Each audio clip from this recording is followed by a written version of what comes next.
क्या आप सोच सकते हैं 21,300 फीट की ऊंचाई, 100 किलोमीटर की पहाड़ी दौड़ और जो विजेता है उसके गोद में 6 माह की बच्ची।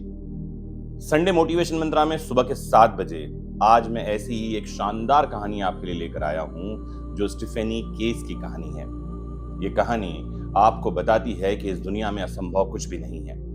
ये कहानी बताएगी कि आई एम पॉसिबल कहता है हर एक इम्पॉसिबल।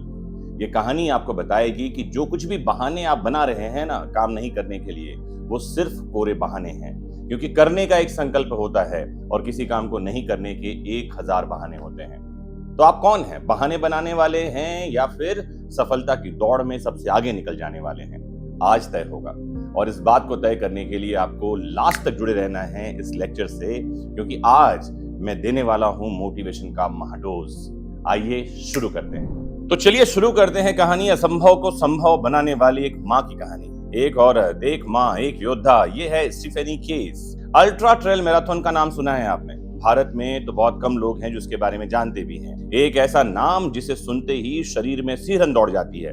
कनाडा के बर्फीले पहाड़ों में 100 किलोमीटर की ये दौड़ कोई साधारण इवेंट नहीं होती। ये आत्मा, शरीर और संकल्प तीनों की आखिरी हद को छूती है। जहां आम आदमी की सांसें 12,000 फीट के साथ ही साथ छोड़ने लगती हैं, थमने लगती हैं, वहीं स्टीफेनी दौड़ी, और वो भी 12,000 नहीं, 21,300 फीट तक। लेकिन यह सिर्फ पहाड़ों की दौड़ नहीं थी, यह दौड़ थी मां बनने की जिम्मेदारी और अपने पैशन के बीच संतुलन की। आपको बता दूं, स्टीफेनी ने पिछले 3 सालों में एक भी दौड़ नहीं लगाई थी। वो टूटी हुई थी क्योंकि 2 बार उसका मिसकैरेज यानी गर्भपात भी हो चुका था। लेकिन फिर उसकी जिंदगी में आई पेपर। उसकी बेटी, 6 माह की एक मासूम सी बच्ची जो मां के दूध और ममता की प्यासी थी। 17 मई 2025 की सुबह में आपको लिए चलता हूं। दुनिया के सबसे कठिन ट्रेल में जब खिलाड़ी दौड़ की तैयारी में थे, स्टीफेनी 30 मिनट देरी से आई। कारण क्या था? हाँ जी, पेपर, उसकी बेटी, क्योंकि उसके कारण उसको देरी हो गई। स्टीफेनी को ट्रॉफी नहीं चाहिए थी, वो जीतने नहीं, खुद को साबित करने के लिए निकली थी। वो दुनिया को नहीं, अपनी बेटी को दिखाना चाहती थी कि तेरी मां तो हार मानती ही नहीं है। हर 20, 50 और 80 किलोमीटर पर चेक पॉइंट्स थे।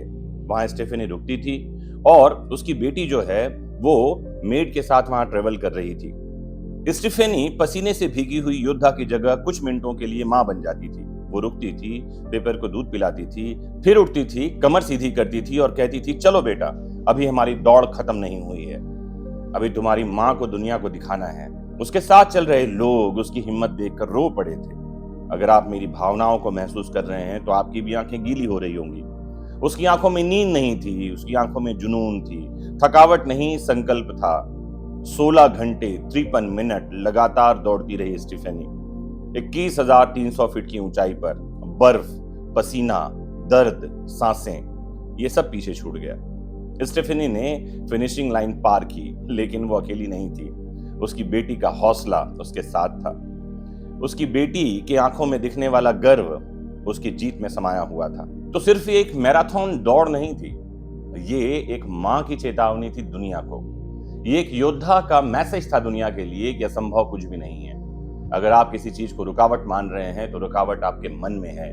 जीवन में रुकावट जैसी कोई चीज नहीं होती। जीवन की कोई भी मुश्किल रुकावट नहीं है, आप उसे ताकत बना सकते हैं। बेटी बोझ नहीं है, प्रेरणा हो सकती है। मुश्किलें दीवार नहीं है, सीढ़ियां बन सकती है।